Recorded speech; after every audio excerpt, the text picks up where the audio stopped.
Donc déjà, bonjour à tous. Dernier webinaire de notre série de 5 webinaires sur les couverts d'interculture. Donc celui-là, il a été, on va dire, plus espacé que les autres. Donc le dernier daté du 22 avril et puis là, donc le 23 septembre. Donc là, on termine avec des pistes pour une gestion. Donc on avait appelé ce webinaire des pistes pour une gestion du couvert sans labeur ni chimie. Et puis bon, on l'a un peu élargi sur des nouvelles solutions pour la destruction des couverts. Donc on parlera des techniques de destruction, mais aussi des périodes de destruction et de leur impact sur les services rendus. Donc un petit peu, donc on a un petit peu élargi le sujet. Donc voilà.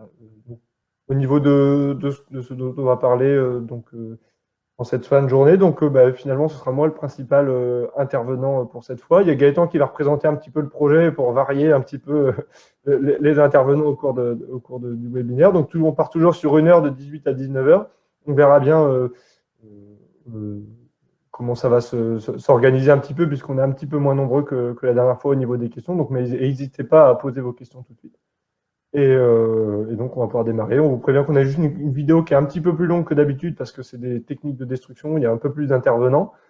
Donc, vous allez voir. Donc, on a essayé d'être un petit peu plus rapide sur la partie apport de connaissances avant pour tenir compte de ça. Et puis, c'est parti. Donc, du coup, Gaëtan, c'est à ton tour. D'accord. Merci. Bonjour à tout le monde. Alors oui, comme l'a dit Romain, je vais faire un bref rappel sur le projet et son origine. Alors peut-être que la plupart d'entre vous l'ont déjà entendu lors des précédents webinaires, mais pour les nouveaux, ça permettra de faire le point là-dessus. Voilà, donc ça c'est le titre. Fonctionnement de la plateforme. Un petit détail là sur le fonctionnement. Pour poser des questions, vous avez en haut à droite plusieurs onglets. Vous êtes par défaut sur le chat, mais les questions, il est mieux de les poser sur l'onglet questions. Et comme l'a dit Romain, vous pouvez le faire dès maintenant, à tout moment. Certaines questions pourront être répondues en cours du webinaire si on a le temps de les lire et de participer. Et sinon, on pourra y répondre ultérieurement et un compte-rendu sera donné à l'issue de ce webinaire. Et puis, l'autre intérêt de bien poser cette question dans le bon onglet questions, c'est que si vous avez la même question que quelqu'un qui l'a déjà posée, il suffit juste de cliquer sur le vote pour donner plus de poids à cette question et les modérateurs et nous, on verra à répondre en priorité à celles qui ont suscité le plus d'interrogations. Donc, voilà pour le fonctionnement. Maintenant, le petit détail, le petit rappel un peu sur le projet. Les webinaires en premier lieu là que l'on a, donc on est au 5e aujourd'hui, sont disponibles tous en replay sur le site Cultivons les couverts agrotransfert.rt.org.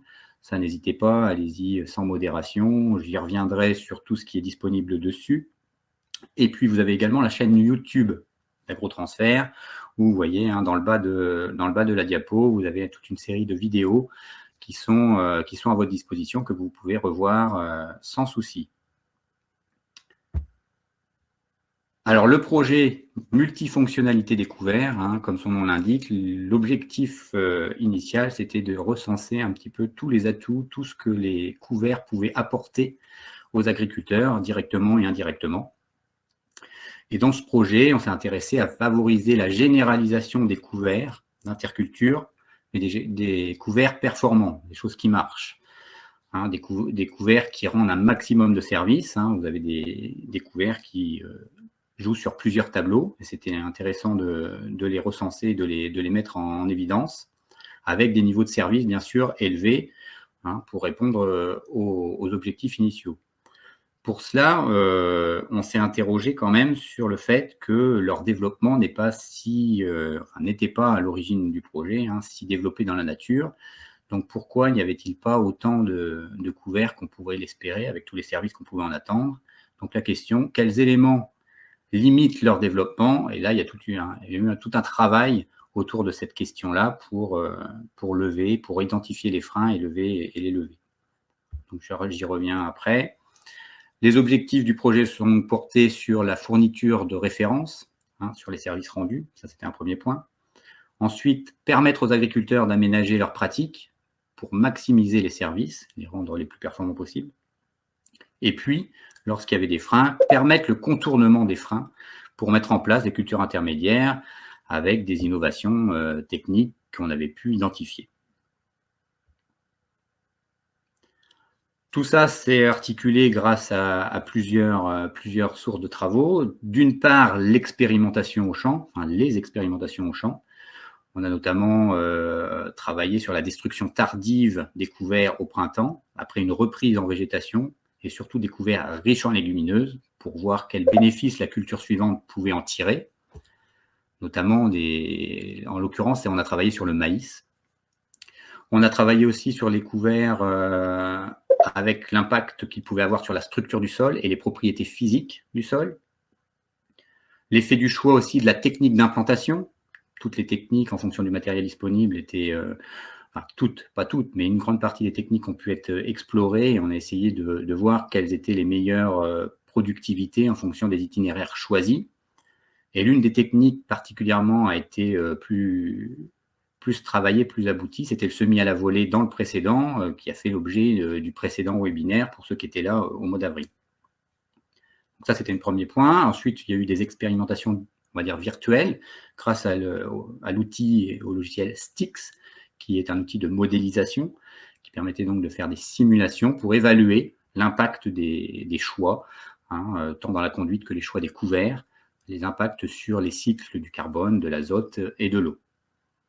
Un troisième point a été consacré à toute une recherche bibliographique, synthèse des connaissances, faire un état de ce qui était connu avant le démarrage du projet, donc à la fois sur les pertes d'azote, la fourniture d'azote, la structure du sol, la vie du sol, les cycles, PKS, les matières organiques, l'abattance avec l'érosion et l'eau, la disponibilité en eau. Et puis, quatrième point, qui a été aussi une sorte d'innovation un petit peu dans le projet, c'était la traque aux pratiques innovantes, à savoir la recherche et la caractérisation de pratiques qui sortent de l'ordinaire, qui sont performantes, qui donc aboutissent à des résultats satisfaisants sur les couverts.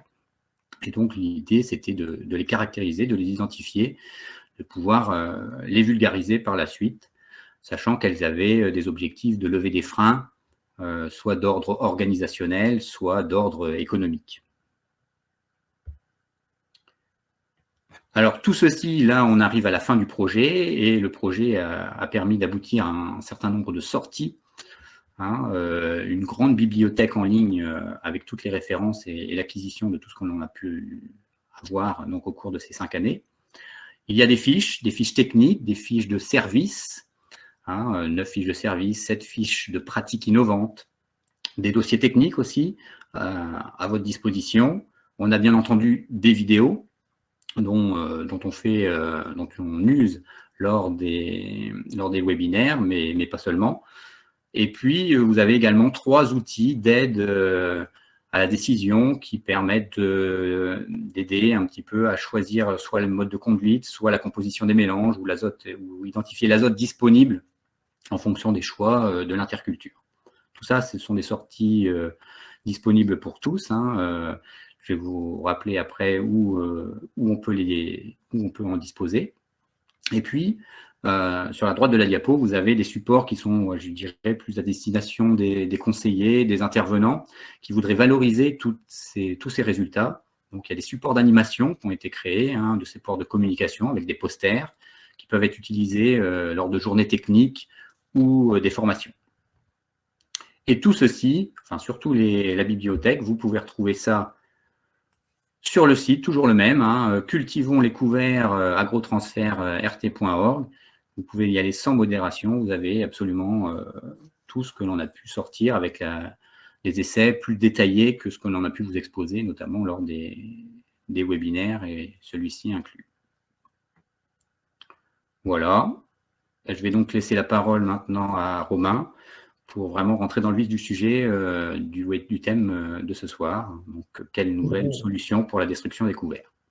Ok, merci Gaëtan. Du coup, c'est moi qui vais faire l'apport de connaissances un petit peu avant la vidéo. Donc, comme je vous rappelais, on a essayé de faire un petit peu plus concis parce que la vidéo fait une vingtaine de minutes. Du coup, on va y aller sur ce sujet-là. Quelles sont les nouvelles solutions pour la destruction des couverts? Donc, déjà, avant de parler de la technique de destruction, il y a le choix de la période de destruction qui est important. Et en fait, souvent, on parle beaucoup de l'impact de la date d'implantation. On met l'accent sur des dates d'implantation précoces pour maximiser les services rendus par les cultures intermédiaires.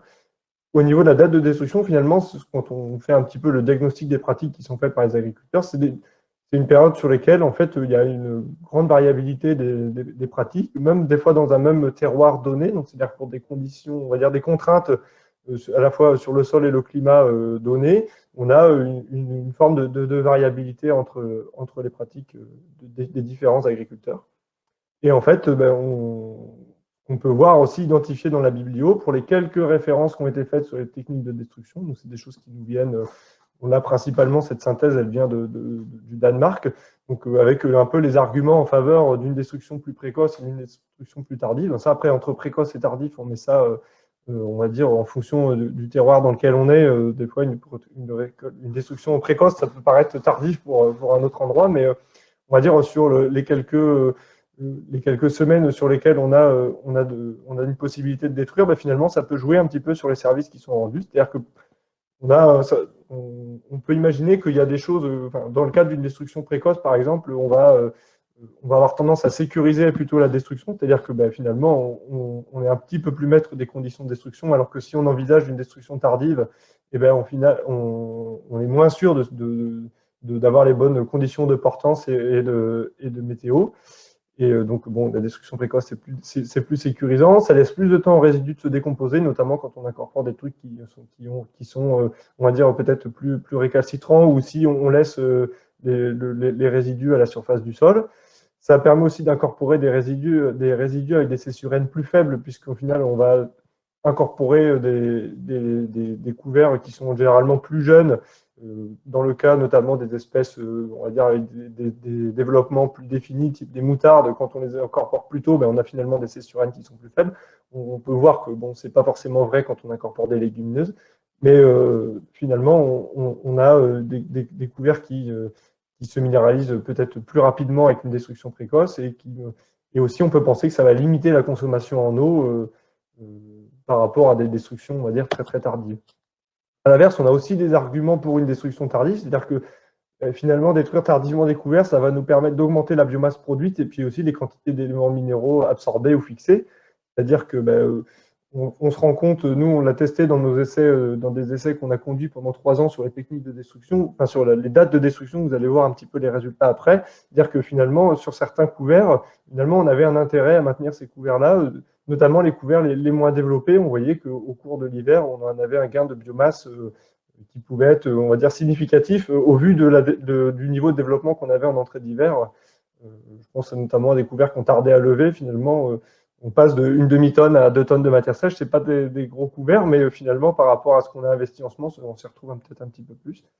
Et aussi, de détruire tardivement, ça permet d'éviter les pertes d'azote issues de la minéralisation du couvert, puisque, vous voyez, à partir du moment où on incorpore un couvert, notamment quand on incorpore des couverts de bonheur avec des cessurènes plus faibles, finalement, tout de suite, on démarre la minéralisation. Vous voyez, c'est le graphe en bas à gauche. C'est les cinétiques de minéralisation de l'azote pour une moutarde, on va dire, avec une levée tardive au 10 septembre. Selon la date de destruction, on voit que tout de suite, elle se minéralise parce qu'on incorpore des trucs qui sont relativement jeunes. Et on voit que tout de suite, on a une mise à disposition d'azote dans les semaines qui suivent la destruction. Donc, finalement, on peut avoir, dans certains types de sols, notamment les sols les plus superficiels, une libération immédiate de l'azote. Et puis, sur ces sols qui sont, on va dire, sujets à lixiviation et on va dire plus sensibles, puisque la réserve utile est plus faible, et finalement, on peut avoir ce qu'on appelle on peut avoir de la lixiviation sur de l'azote qu'on avait préalablement absorbé par le couvert. Enfin, c'est pas très courant, mais ça peut arriver. Et en fait, aussi, le choix de la destruction, il joue aussi sur les conditions du sol pour la levée et le démarrage de la culture suivante. Là, on a quelques références d'un essai sur l'impact de la date de destruction sur l'état de surface, on va dire, exprimé en fonction du diamètre moyen des agrégats. Donc, c'est-à-dire que plus on a des agrégats grossis, plus on a un maintien de l'état structural au moment de la destruction du couvert. Parce qu'on voit qu'en retardant la date de destruction, on améliore, on va dire, cet indicateur de diamètre moyen des agrégats. Et nous, on l'a observé dans nos essais date de destruction, c'est-à-dire que finalement, dans des essais couverts avant maïs, avec une destruction précoce, c'est-à-dire qu'on a considéré comme précoce en décembre, par rapport à une destruction qu'on a considérée tardive au début avril, juste avant l'implantation du maïs, donc dans le contexte du Lannoy, donc dans l'Aisne, on observe donc une meilleure stabilité structurale suite à des événements, suite à des orages. On voit que finalement le sol, avec une destruction tardive du couvert, on a un état de surface qui est légèrement meilleur que celui avec une destruction précoce. Donc, on voit notamment une zone de ruissellement à gauche. Donc le choix de la période de destruction, il n'est pas forcément anodin sur tous ces critères-là. Et il a aussi un impact sur d'autres services écosystémiques, notamment le piégeage des nitrates. On voit finalement que plus on a tendance à maintenir le couvert, on va retarder sa minéralisation, mais aussi on augmente sa période d'absorption. Et on améliore le service piégeage de l'azote. On voit là sur ces données qui sont simulées avec le modèle Styx, où on a simulé la conduite de 4 mélanges, donc avoine veste, moutarde blanche pure, du trèfle incarnat et de la veste commune pure. On voit que selon les mélanges, on a un impact plus ou moins fort de la date de destruction, et notamment pour les légumineuses, où les mélanges avec des légumineuses, on a un impact plus fort sur les quantités lixiviées. Donc, à l'inverse, sur certains mélanges, on a une lixiviation qui est déjà nettement, on n'a pas forcément de gain à maintenir un couvert, notamment, je pense à la moutarde, où la lixiviation, elle est très faible, quelle que soit la date de destruction. En termes de, aussi, donc, une chose dont on a parlé sur la première diapo, c'est l'effet sur la consommation d'eau. Donc, l'effet on va dire, de la date de destruction sur l'état de remplissage du sol au moment de l'implantation de la culture suivante. Finalement, c'est pas si simple que ça de dire que plus je vais maintenir un couvert, plus il va consommer de l'eau, et moi j'ai de chance d'avoir rempli ma réserve utile. Au final, nous, dans ce qu'on observe dans nos essais, c'est qu'on n'a jamais vu de situation où le sol avait été desséché par la présence des couverts. Donc, c'est des essais qui ont été conduits pendant 3 ans sur 2 lieux différents dans l'Aisne. Donc, c'est des résultats qui sont valables dans le contexte des Hauts-de-France. Donc, finalement, avec des sols qui ont une réserve utile quand même relativement importante, donc c'est-à-dire qu'elle est plus longue aussi à reconstituer. Mais pour des destructions, on va dire, de couverts retardés, mais pas non plus, qui ne correspondent pas non plus à des usages en dérobé, c'est-à-dire que nous, quand on avait détruit nos couverts tardivement, courant avril, ça n'a jamais eu d'impact sur la date d'implantation du maïs suivant. Par exemple, c'était des destructions de fin mars, début avril, c'est pas comparable forcément à un usage, par exemple, de dérobé ou comme si on avait voulu récolter un métail avant de semer un maïs, quoi. Donc, dans notre cas, donc dans des destructions qui sont raisonnables, c'est un peu ce qu'on a appelé ça des destructions tardives raisonnables, donc de début avril, on n'observe pas vraiment d'effet sur l'état de remplissage de la réserve utile au moment du semis du maïs, qui correspondait les dernières années au moment de la destruction du couvert. Mais on a un impact sur les quantités. On a été jusqu'à simuler l'impact de la restitution de ce couvert à 2 dates différentes sur la minéralisation et la mise à disposition de l'azote pour la culture suivante. Donc à chaque fois, dans nos essais, on avait 5 couverts en place, dont un sol nu et de la moutarde blanche. On a testé donc des destructions de novembre et des destructions de mars sur leur impact sur la dynamique de l'azote et le rendement de la culture suivante, qui était le maïs, donc je vous rappelle. On a regardé donc l'impact de la date de destruction pour chacun de ces mélanges. Et en fait, on voit des résultats relativement, on va dire, contrastés selon les couverts qu'on a déjà, puisque en fait, l'effet de la date de destruction, il est dépendant du couvert qu'on a mis en place. C'est un couvert l'impact est d'autant plus positif qu'on a un couvert qui est productif mais qui conserve un C sur N faible, c'est ce que je vous disais tout à l'heure. C'est-à-dire que finalement, pour des couverts productifs, mais avec des C sur N qui vont baisser au cours de l'hiver, comme par exemple pour la moutarde, on voit donc la moutarde blanche, c'est la courbe verte. Finalement, le fait de retarder la date de destruction, on va limiter la minéralisation. On va tendance à avoir limité la mise à disposition par rapport à une destruction précoce, parce que finalement, on va restituer quelque chose avec un C sur N relativement élevé qui va plutôt immobiliser de l'azote qu'en restituer. Donc, on le voit, donc c'est les courbes vertes sur le graphe. À l'inverse, notre mélange Faceli-Veselu qui au cours de l'hiver a gardé un C sur N faible, mais permis de produire un petit peu plus de biomasse, mais finalement, on se rend compte qu'on a une mise à disposition de l'azote au cours de la campagne culturale suivante qui est légèrement améliorée par la date de destruction. Donc, au final, cette réponse, la date de destruction sur la dynamique de l'azote, il est très dépendant du type de couvert qu'on va mettre en place. Mais dans notre cas, on n'a pas vu d'effet notable, on va dire, sur le rendement. Donc, on a exprimé nos rendements qui étaient quelquefois, qui étaient selon le contexte de la parcelle, mesurés par des rendements grains ou des rendements biomasse pour le cas de maïs en silage. On a tout exprimé sur une base 100 qui sont de la conduite témoin, et on voit pas forcément d'effet positif ou négatif de la date de destruction. On a dans certains cas un effet positif du couvert, notamment dans les contextes plus céréaliers avec une faible disponibilité de l'azote en interculture et du coup des couverts plutôt riches en légumineuses, dont finalement c'est plutôt les légumineuses qui ont pris le dessus dans les contextes de Verneuil notamment, où finalement on a plus de légumineuses qui ont pris le dessus par rapport au contexte de Doran dans ces essais-là, où c'est plutôt les non-légumineuses qui ont pris le dessus du fait d'une disponibilité en azote. Donc au final, on a peu d'effets de la date de destruction, mais on observe quand même un effet, dans certains cas, de la présence de couverts sur le rendement du maïs suivant. Enfin, une fois qu'on a raisonné sa date de destruction, on peut commencer à discuter de la manière dont on va détruire le couvert. Donc là, on vous a remis un peu des références de jours disponibles qu'on avait autour de la. Donc là, c'est sur la station de Saint-Quentin dans l'Aisne. Vous avez finalement les heures disponibles pour différentes techniques de destruction, le roulage par gel, le broyage, le labour, le travail superficiel. Donc ça, c'est des données, on va dire, qui sont un peu en cours d'actualisation au vu des travaux qui sont faits sur les jours disponibles. Donc c'est des choses un peu, on va dire, à actualiser. Mais on voit que selon le mode de destruction, on a des disponibilités en jours et en temps qui sont très très variables et qui apportent plus ou moins de souplesse, quoi. Et enfin, c'est aussi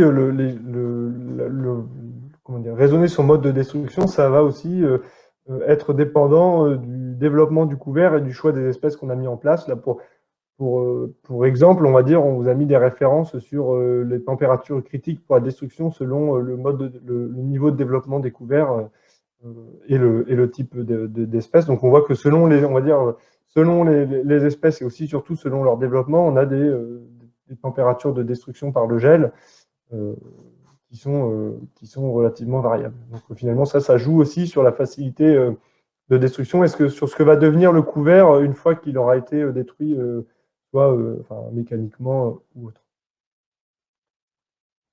Donc voilà, en fait, on a réalisé un peu, on va dire, on a fait un peu un état de l'art de ce qu'on avait sur nos techniques de destruction, mais pour le colloque, on va dire, l'événement qu'on avait prévu en lieu et place des webinaires en novembre dernier, on avait mis en place une vitrine sur les différentes techniques, on va dire, qu'on jugeait, on va dire, plutôt qui sortaient de l'ordinaire, on va dire, sur la technique de destruction des couverts, une vitrine qui fait un peu aussi illustration d'un travail qu'on avait fait sur les pratiques innovantes de destruction des couverts. Donc, c'est aussi quelque chose que vous pouvez trouver sur le site internet Cultivons les couverts. Donc, c'est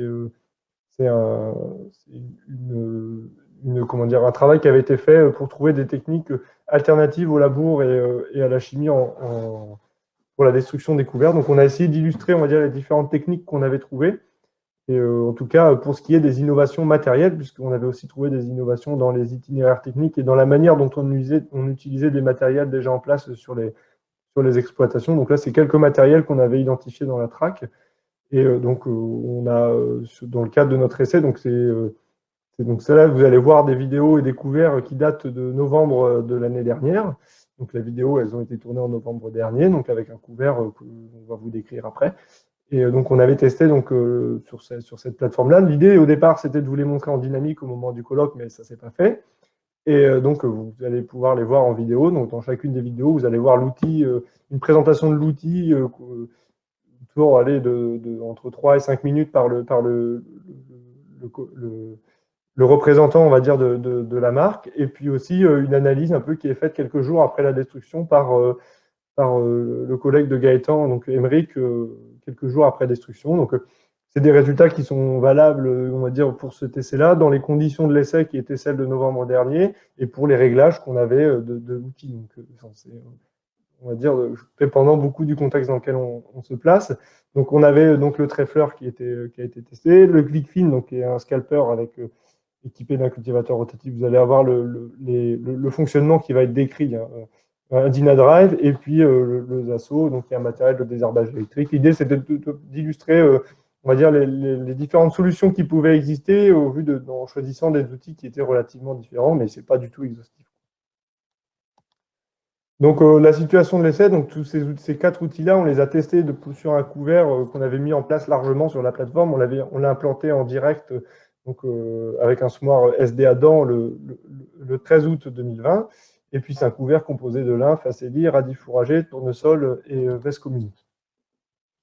Donc ça, c'est la composition au moment où on l'a semé. Et le jour de la destruction, ce qu'on avait, on avait 2,28 tonnes de matière sèche à enfouir et à détruire, et avec une proportion assez, on va dire, entre environ 200 kg de matière sèche de adventices et surtout des repousses de céréales qui sont dans ce cas-là les choses, on va dire, peut-être les plus difficiles à détruire dans le cas des espèces qui étaient mises en place, puisque le lin, la facélie, le radis et puis surtout le tournesol, ça va relativement facilement à détruire. Donc voilà, pour voir un peu la situation de l'essai. Et puis du coup, on va passer à la vidéo. Donc une vidéo qui dure d'une vingtaine de minutes avec présentation des matériels qui ont été testés et puis le commentaire d'Emeric sur le résultat.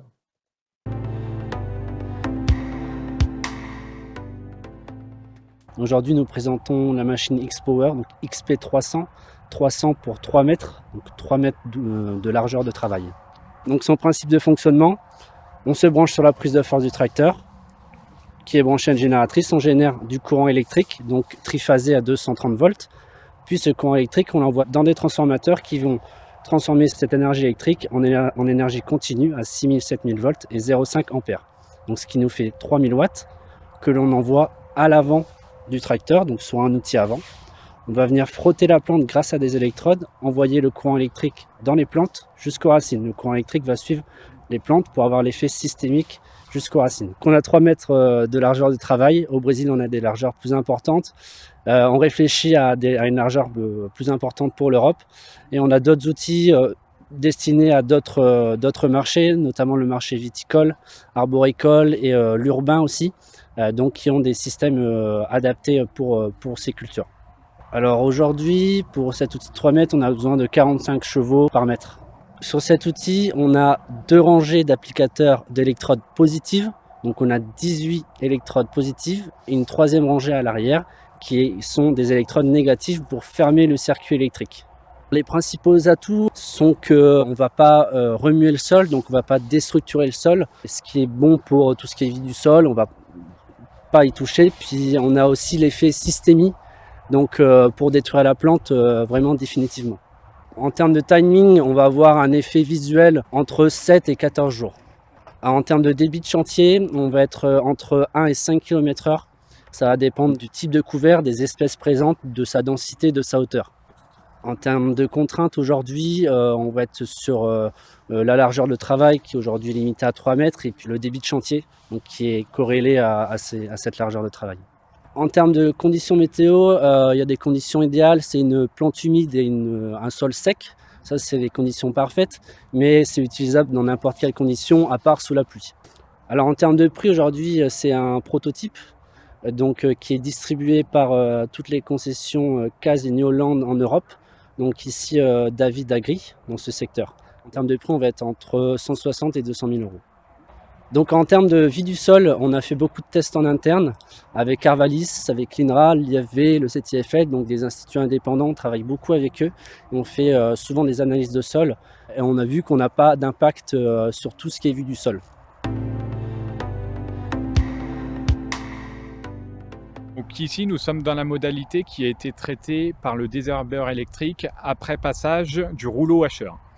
Donc globalement, au niveau des résultats, ils ne sont pas forcément très concluants. Le désherbeur électrique demande plus de temps pour montrer son efficacité. L'autre aspect, c'est aussi le passage des tracteurs. On a eu 2 passages, ce qui influence beaucoup les résultats dans le sens où on va avoir beaucoup plus de biomasse couchée que vraiment traitée. Donc au niveau des résultats, on peut s'apercevoir sur les zones qui n'ont pas été foulées par les différents passages des tracteurs qu'il y a de la biomasse qui semble toucher, comme ces tournesols par exemple qui semblent toucher. Par contre, il semble qu'il y a des vestes par exemple qui n'ont pas été touchées.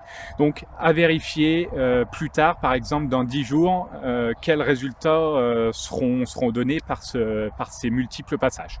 Donc sur cette modalité qui a été traitée directement par le Zasso électrique sans passage du rouleau hacheur avant, globalement les résultats ils sont plus visibles puisque les plantes n'avaient pas été touchées auparavant.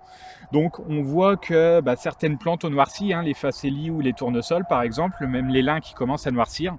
Par contre, si on regarde sous les plantes, on s'aperçoit qu'il y en a certaines qui ne seront probablement pas touchées, dû à l'effet parapluie notamment, puisque quand il y a beaucoup de biomasse, on va avoir du mal à toucher toutes les plantes qui sont en l'occurrence sous la strate du haut.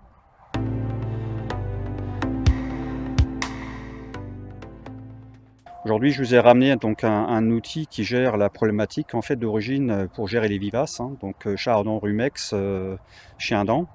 Et moi, je me suis intéressé très tôt à cet outil-là parce que j'avais une problématique pour gérer mes couverts. J'ai une exploitation agricole, donc je suis en couvert permanent et la problématique au printemps, c'est de scalper les couverts, les mettre en surface et sécher. Et donc j'étais à la recherche d'un outil et c'est comme ça que je suis arrivé sur le Quickfin. Donc c'est un outil à la base qui a été fabriqué donc en Finlande, c'est une fabrication finlandaise. Et eux, ils avaient une problématique à gérer, c'est-à-dire en fait de détruire les vivaces dans une fenêtre météo très courte. Donc avec l'outil comme il est conçu là, donc à l'avant, donc on a en fait un outil à dents classique muni en fait de socle plat, donc qui scalpe. Donc on gère la profondeur de travail à travers les roues de jauge et on détermine la profondeur de travail. Donc par exemple pour les couverts, on scalpe juste en dessous du pivot des plantes. Ça veut dire qu'on scalpe à cet endroit-là, on laisse le racinaire en dessous. Et derrière, en fait, il y a le rotor qui est entraîné par prise de force, qui reprend toute cette masse, la projette en l'air et sépare en fait la terre en fait des racines, dépose d'abord la terre en surface et le couvert est remis à sécher. Donc ça, c'est le principe de fonctionnement. Alors, la vitesse de travail, on travaille en général entre 6 et 12 km/h en fonction de ce qu'on a à faire. Quand on est à 12 km/h, c'est plutôt pour gérer des repousses des blés, des choses de ce type-là, pour nettoyer la parcelle avant semis, quand on est en semis simplifié, ou en semis quasiment semi-direct, mais en bio. Donc là, on avance très vite, avec une rotation de rotor en gros de 540 prises de force, ça fait 100 tours minutes à ce niveau-là. Si je veux gérer des destructions de couverts, là je vais plutôt travailler entre 6-7 km/h. Le rotor, lui, va tourner plus vite, on va le faire tourner à 1000 tours, ça équivaut à 200 tours minutes au niveau du rotor, parce qu'en fait on se concentre sur le résultat à la sortie du rotor, de façon à secouer le maximum de terre par rapport au racinaire, pour que les plantes dessèchent vite. Et c'est là où effectivement on va plutôt travailler entre 6 et 7 km/h. Ça c'est un modèle de démonstration, il fait 2,40 m de largeur de travail. Donc il a été conçu pour pouvoir transporter dans un camion tel quel. Donc il y a effectivement le 2,40 m qui est commercialisé. On a sorti un 2 m pour les problèmes pour le sud de la France, pour gérer tout ce qui est fruits par rapport à la récolte, les intrants. On prévoit de sortir une version spéciale vigne parce qu'il y a aussi la demande du fait qu'on n'utilise plus le Roundup par rapport à ça. Et après les modèles courants, c'est du 2,75 m, 3 m, 3,50 m, 4 m en rigide. Donc tous ces modèles-là sont rigides. On a développé un 4,40 m en portée, donc repliable, et il y a un 6,20 m en semi-portée pour vraiment les grandes exploitations. Pour un modèle par exemple de 3 m, il faut compter 120-130 chevaux. En fait, la puissance initiale était due à l'outil à dents, en fonction de la structure du sol. Et le rotor, il faut compter 15 chevaux de plus pour un outil de 3 m pour ces largeurs-là. Les dents sont positionnées en fait avec un pas de 30 cm et on a monté en fait des socles scalpers ici de 380. Donc ça veut dire qu'il y a 8 cm de chaque côté qui dépasse, ça veut dire qu'on a un recroisement théorique de 16. On peut aussi mettre des socles plus larges de 420. Donc là on a gardé les socles qu'on avait cet été parce que cet été il a fait très sec, donc c'était compliqué à pénétrer. Et c'est des socles Burgo qui viennent du Canada, qui sont très plats. Après on peut mettre des socles des chômeurs classiques que vous trouvez dans le commerce, pour effectivement brasser plus de terre. Tout dépend de l'objectif en fait du travail. Mais on regroupe en général de 12 cm jusqu'à quasiment 16 cm, 18 cm. Donc ça permet d'avoir un bon recroisement. Les limites, c'est bien sûr quand il y a énormément de pierres, hein, quand je parle des régions comme le Cher ou on va en Charente, toutes ces bandes, il y a beaucoup de pierres là-dessus. Là, on est effectivement limité en termes d'utilisation de ce type d'outils. Si maintenant on a un couvert très développé à base de facili ou de poids qui est couché par terre, enchevêtré, là, tous les outils à dents, effectivement, ont clairement leurs limites par rapport à ça. Hein, mais on a vu là dans les couverts, ça fonctionne. On a fait il y a 15 jours des couverts beaucoup plus développés à ce niveau-là. C'est qu'une question de vitesse de travail et de réglage d'outils. On arrive à repousser les limites relativement loin, quoi. Donc par exemple, une version de 3 mètres de largeur de travail, comme il est là, avec des roues de jauge à l'avant, dents de queue de cochon, scalper, le rotor est dent droite. Donc c'est un outil qui en prix tarif est autour de 24 000 €. Là, on est sur la modalité qui a été travaillée par le Quickfin sans passage de rouleau hacheur auparavant. Donc globalement, au niveau des résultats, on voit que toute la surface a été touchée. Il y a bien eu une différenciation entre les plantes et la terre qui a été faite. Au niveau des résultats, on voit que tout est touché, hein. On a par exemple encore des mottes, donc éventuellement risque de repiquage, mais qui reste quand même limité. Puisqu'on considère qu'on va avoir du gel pendant l'hiver. Globalement, on retrouve toutes les plantes qui sont arrachées, qui sont bien hors du sol. Et c'est ça le gros avantage du produit, c'est qu'on va vraiment avoir une différenciation entre la terre d'une part et les couverts qui vont aussi provoquer un mulch à la surface du sol, ce qui est aussi un gros avantage de l'outil. On reste toujours dans la modalité travaillée avec le Quickfin, mais avec un passage du rouleau hacheur auparavant. Donc les résultats sont toujours aussi bons, hein. On voit que tout est détruit. Il y a aussi un gros avantage de ce matériel pour la gestion des adventices. Par contre, la différence avec la modalité précédente qui n'avait pas été travaillée avec le rouleau hacheur, c'est qu'on a moins de mulch à la surface, donc ce qui peut être un inconvénient. Globalement, si on regarde aussi en termes de coût de chantier, autant ne pas passer de rouleau hacheur auparavant.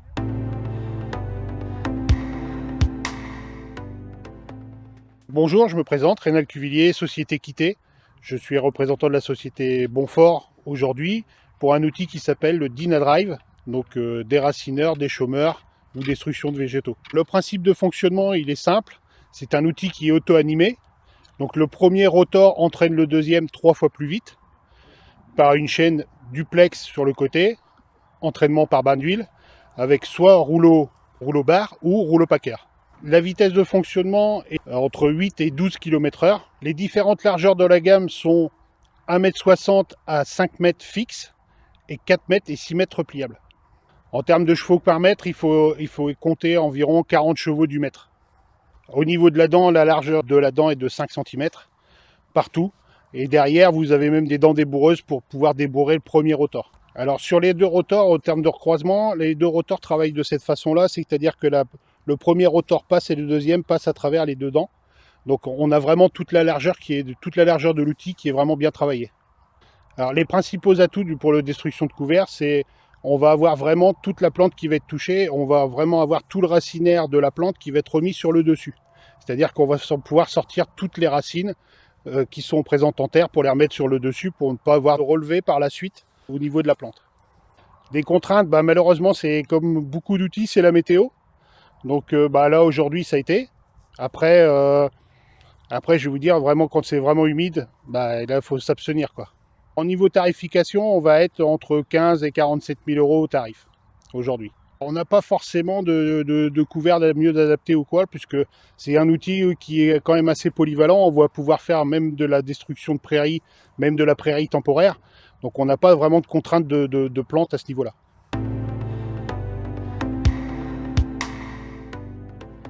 Nous arrivons dans la modalité qui a été travaillée avec le Dynadrive, donc sans aucun passage d'outils auparavant. Donc globalement au niveau des résultats, c'est quand même des résultats moyens, en tout cas décevants par rapport au matériel, puisqu'on a un matériel rotatif, donc on s'attend globalement à un bon déterrage de tous les couverts. En l'occurrence, ce n'est pas forcément le cas. Ce qu'il faut dire aussi, c'est que les réglages n'étaient pas forcément optimaux pour cette parcelle de destruction. Donc c'est vrai que dans ces conditions, le résultat du matériel n'est pas optimal, puisque on voit, hein, on a des radis qui sont encore totalement enterrés, on a toutes les espèces qui sont encore enterrées à certains endroits. On a aussi de l'irrégularité sur la largeur.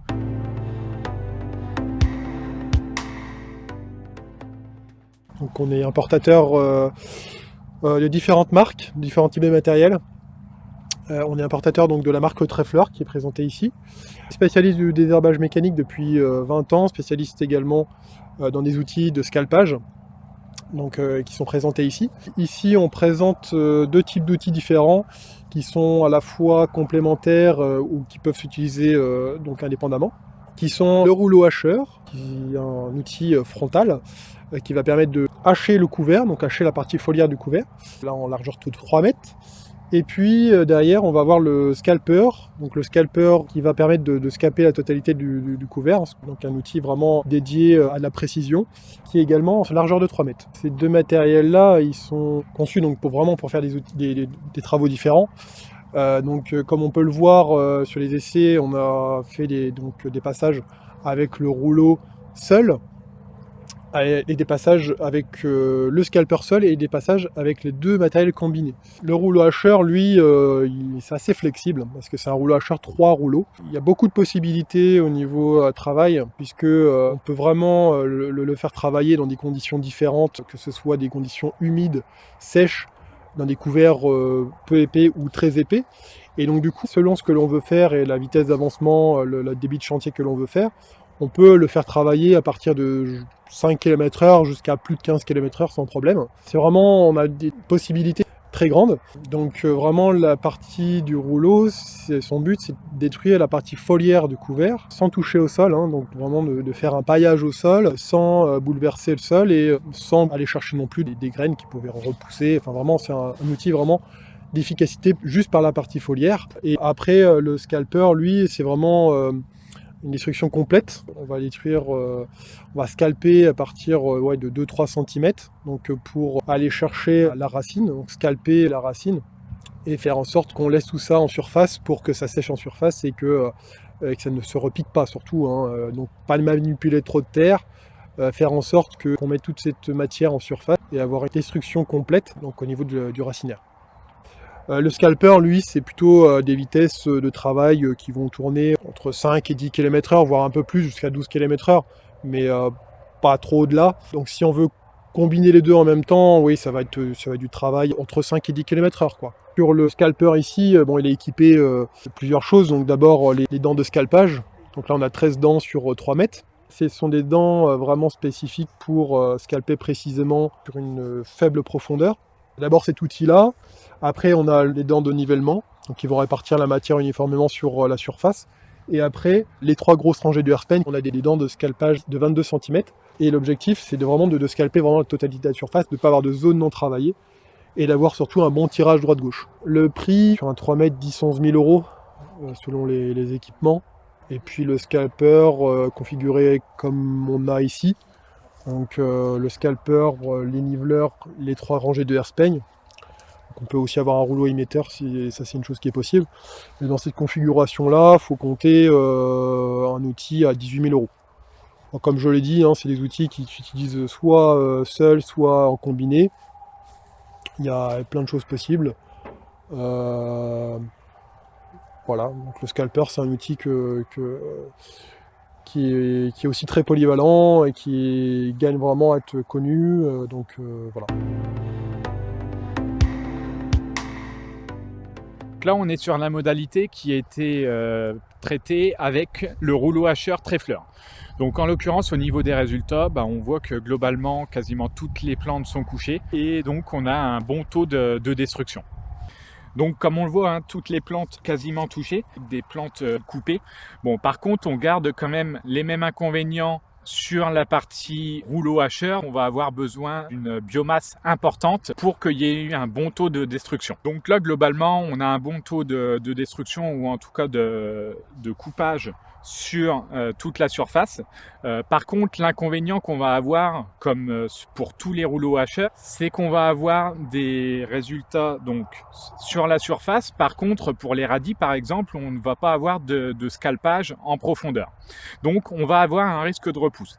C'est aussi pour ça que la marque Trefler a choisi d'associer le rouleau hacheur au scalper.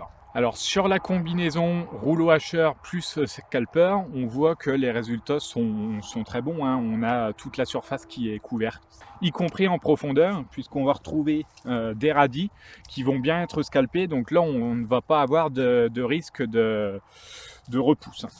Au niveau des résultats, on a souhaité aussi faire un passage avec le scalper seul pour comparer avec la combinaison rouleau plus scalper. Donc on s'aperçoit que globalement tous les couverts sont touchés, hein. On retrouve des radis qui sont scalpés, là-dessus il n'y a pas de souci. Par contre, l'inconvénient qu'on va retrouver, c'est qu'on va avoir une sorte d'andin sur le milieu du passage, qui peut être un inconvénient quand même à la dégradation des végétaux et au nivellement du sol.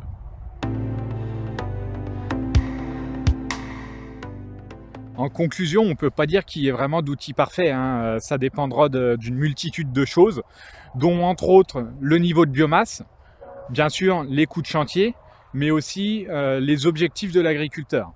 Donc pour l'aspect biomasse, effectivement, on va avoir des matériels qui vont être plus ou moins adaptés en fonction du niveau de biomasse. Pour prendre un exemple concret, au niveau du rouleau hacheur, c'est un outil qui va être vraiment adapté aux couverts avec des biomasses importantes, alors que l'efficacité sera moindre pour des biomasses très faibles. Sur l'aspect coût de chantier, on va avoir différents points qui vont être importants. On va avoir déjà le premier point qui est le coût du matériel. On va avoir le deuxième point qui va être le débit de chantier, puisque les constructeurs l'ont dit eux-mêmes dans leur présentation du matériel. On va avoir des vitesses de travail et des largeurs qui vont être différentes et donc qui vont impacter sur le débit de chantier et in fine sur le coût du chantier. Le troisième point, c'est aussi la polyvalence du matériel, dans le sens où on va avoir des outils qui vont être capables d'être utilisés à d'autres fonctions que la destruction de couverts. C'est le cas par exemple pour le Quickfin qui peut être utilisé pour de la destruction de luzerne, pour de la gestion des adventices. C'est le cas aussi pour des scalpers qui peuvent être utilisés pour des travaux du sol superficiel. Donc c'est un point à en prendre en compte. Alors bien sûr, ça reste une expérimentation menée avec les conditions particulières d'une année, avec aussi des réglages différents suivant les matériels, ce qui peut affecter très largement les résultats, et puis avec des couverts spécifiques.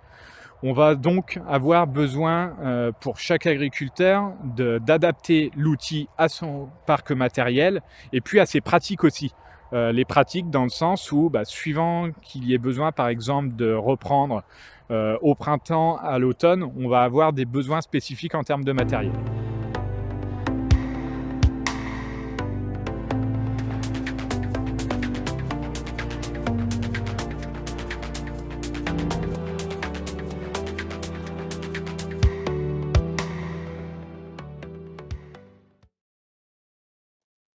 Du coup, c'est fini pour on va dire la vidéo de présentation, on va dire, qui fait un peu écho à notre présentation, on va dire, plutôt axée service écosystémique. Donc, vous avez vu ce que vous auriez dû voir au colloque l'année dernière. Donc, on va pouvoir repasser un petit peu aux présentations. Je vois qu'il y a une question qui a été posée. On reviendra peut-être dessus sur la partie questions. On va essayer de finir avec les apports de connaissances. On a quelques diapos, on va dire, pour aller un petit peu plus loin sur les techniques de destruction, présenter un petit peu autre chose, et après on viendra aux questions. Mais surtout, n'hésitez pas à les poser, si vous en avez, il faut pas hésiter. Donc voilà, donc je vais continuer avec encore un point sur un autre levier un autre mode de destruction qu'on avait vu dans la traque aux pratiques innovantes, qui était un autre mode de destruction, mais qui un registre totalement différent, c'est la destruction par le pâturage. Donc le pâturage de soie, le plus souvent identifié dans le tract, c'était pâturage par un troupeau ovin. Et donc à la fois chez des gens qui étaient éleveurs et d'autres pas éleveurs. Donc il y avait un petit peu de tout.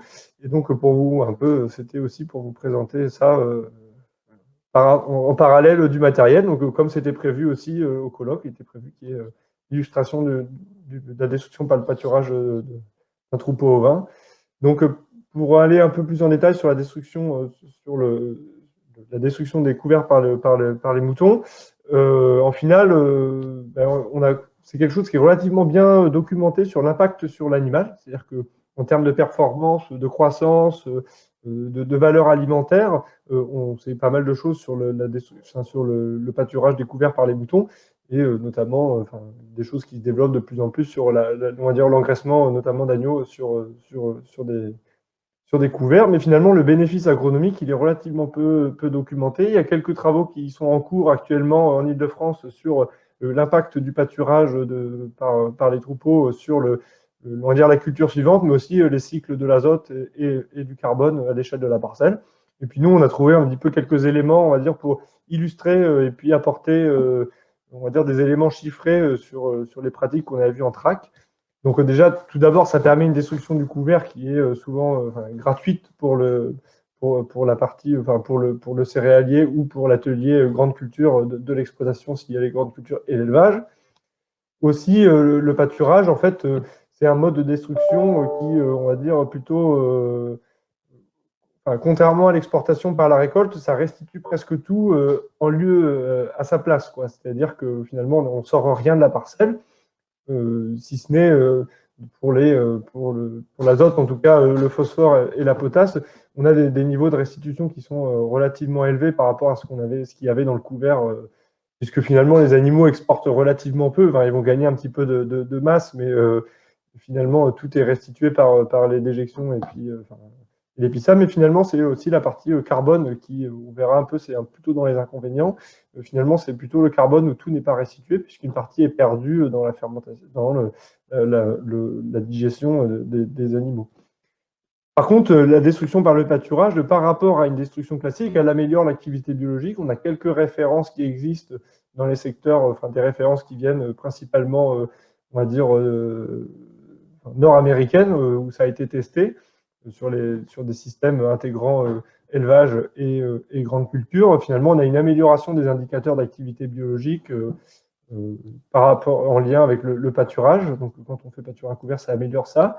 Et puis aussi, en fait, finalement, si on analyse un petit peu ce qui est restitué par rapport à ce qui est consommé par les moutons, comme une partie du carbone n'est pas restituée, finalement, on a une diminution des ratios C sur N et CP des matières organiques restituées. Donc, c'est-à-dire qu'on a retiré du carbone, mais on laisse toujours autant d'azote, de phosphore et de potasse, qui fait que finalement, pour le sol, on peut passer de couverts qui auraient été plutôt difficiles à minéraliser ou qui auraient été longs à restituer leurs éléments minéraux à quelque chose qui est, on va dire, plutôt qui est plus disponible. Donc, ce qu'on a sur les différentes références à notre disposition, c'est qu'on a aussi une meilleure disponibilité de l'azote pour la culture suivante. C'est-à-dire que quand on passe de quelque chose de très pauvre, de plutôt pauvre en azote à des restitutions plutôt élevées. Donc là, c'est des références qu'on a. J'ai oublié de vous citer la source, c'est pas bien. La différence entre pâturage et non pâturé sur un couvert d'avoine et d'avoine pois, on voit qu'on a une mise à disposition, notamment dans le premier horizon, plus importante d'azote. Mais on a aussi identifié un peu des limites à ce pâturage par les ovins. C'est parfois l'état de surface qui peut être possiblement dégradé, on va dire, sur vraiment les premiers centimètres du sol, même avec un troupeau d'ovins. C'est-à-dire que toujours pareil, dans le contexte nord-américain, dans des parcelles en semi-direct, ils ont observé des vitesses d'infiltration légèrement diminuées sur vraiment les premiers centimètres du sol liés au pâturage et au piétinement par les animaux, et une augmentation de la densité apparente sur les 5 premiers centimètres du sol. Donc ça peut avoir un peu des conséquences sur la partie, on va dire, implantation de la culture suivante. Et puis aussi, autre plutôt inconvénient, c'est le moins de carbone restitué. C'est-à-dire que finalement, on a une partie du carbone qui repart directement dans l'atmosphère via la digestion des animaux. Et donc, finalement, par rapport à la restitution d'un couvert tout seul, on a restitué moins de carbone au sol. Donc, et puis aussi, une dernière chose qu'on voulait ajouter, finalement, par rapport aux éléments qu'on a pu apporter, finalement, la destruction du couvert, c'est une décision, on va dire, plus complexe qui peut peut n'y paraître visuellement. Enfin, là, on a vraiment parlé à l'échelle culture en place et culture suivante, mais finalement, c'est des choses qui se décident avec des couples précédents suivants, puisqu'évidemment, selon la date d'implantation de la culture suivante, on ne va pas pouvoir décider d'une date de destruction, enfin, de la même date de destruction, par exemple, avant un maïs ou avant une orge de printemps ou une betterave, dans le cas des Hauts-de-France. Et puis, selon le type de sol, on ne va pas avoir les mêmes possibilités de rentrer dans les parcelles ou pas. Et puis aussi, selon l'itinéraire technique et le mode d'implantation de la culture suivante, on peut avoir besoin de détruire les couverts d'une manière plus qu'une autre, selon l'état du sol qu'on désire avant d'implanter la culture suivante. Et puis aussi, pour vous dire qu'il reste aussi d'autres choses à expérimenter sur la destruction des couverts. Bon, toujours sur les dates de destruction, finalement, on a mis en évidence des mécanismes, des choses comme ça, mais il y a des optimums, on va dire, à trouver, qu'on n'a pas forcément trouvé dans le temps du projet. Et puis il y a aussi des nouveautés qui émergent et qui restent un peu expérimentées. Là, on a l'exemple de la destruction et puis l'incorporation de ferments. Nous, on n'a aucun avis sur le sujet, mais ça fait partie d'une illustration des choses qui émergent récemment et qui vont... Des tentatives qui existent, donc il y a encore un peu de travail sur le sujet. Donc bon, c'est tout pour moi, on va pouvoir passer aux questions. Donc je ne sais pas, le modérateur est appelé à activer son micro via Alban. Et donc si tu veux, on a 2 questions.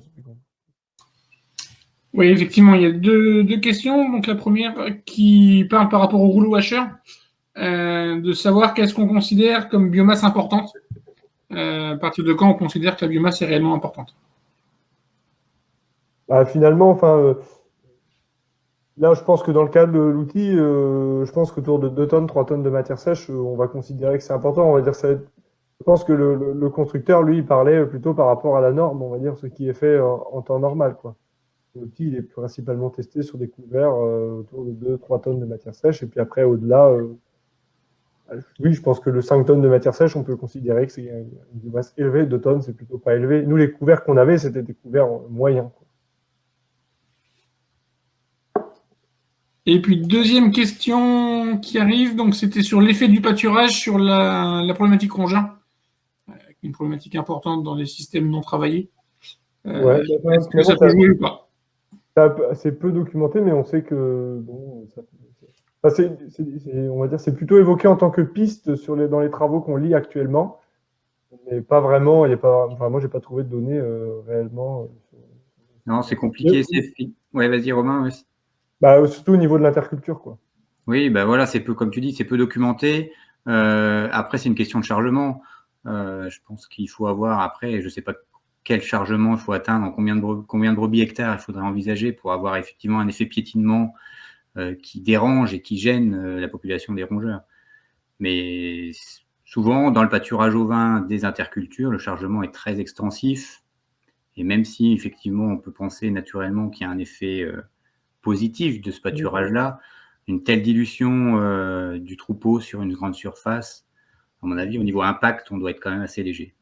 Ouais, puis tu as une dilution sur l'espace et tu as une dilution dans le temps. C'est-à-dire que finalement, tu ne reviens pas avec des couverts 4 fois par an, quoi. Les moutons, ils vont passer une fois.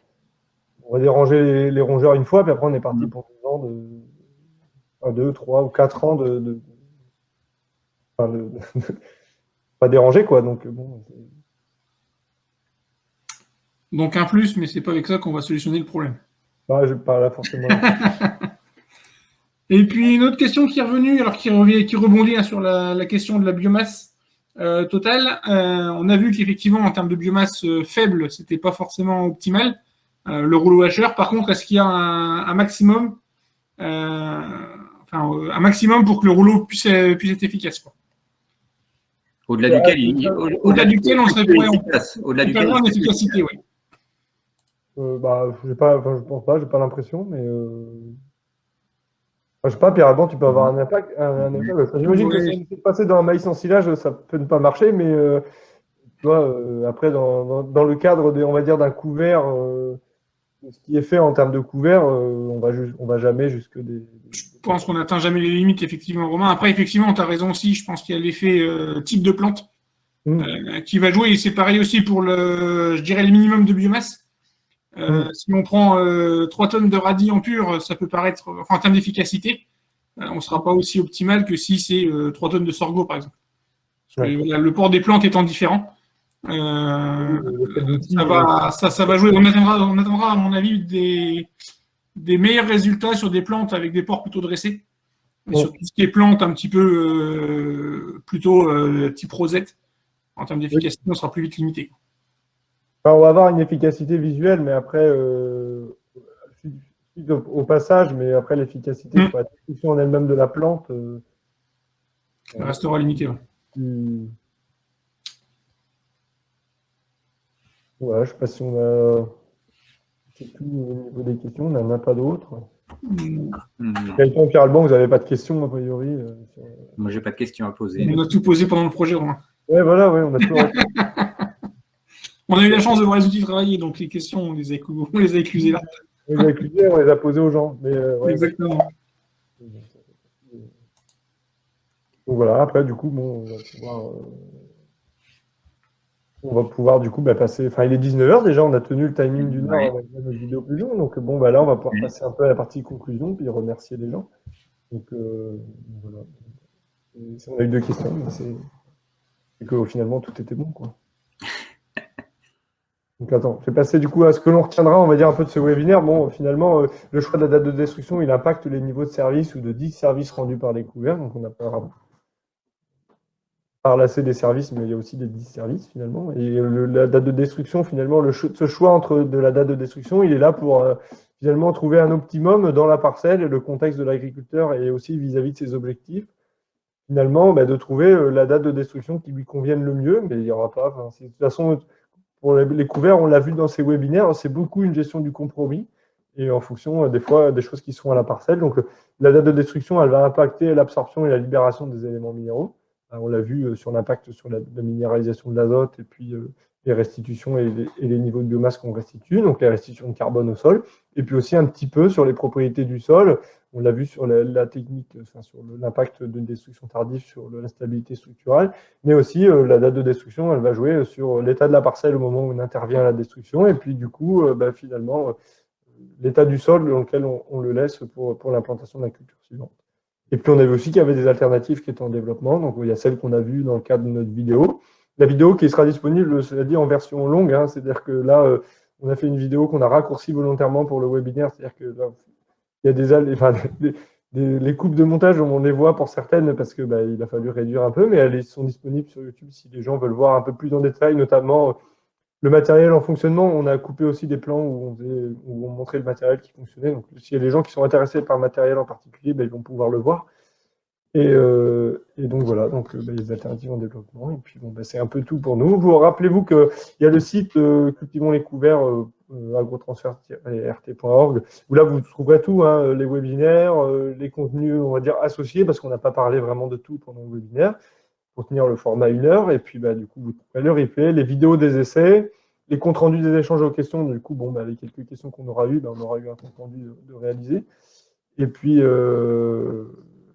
voilà. Et puis la liste aussi, les liens et les références citées pendant les webinaires, vous pourrez trouver la référence sur laquelle on s'est basé pour dire ce qu'on dit.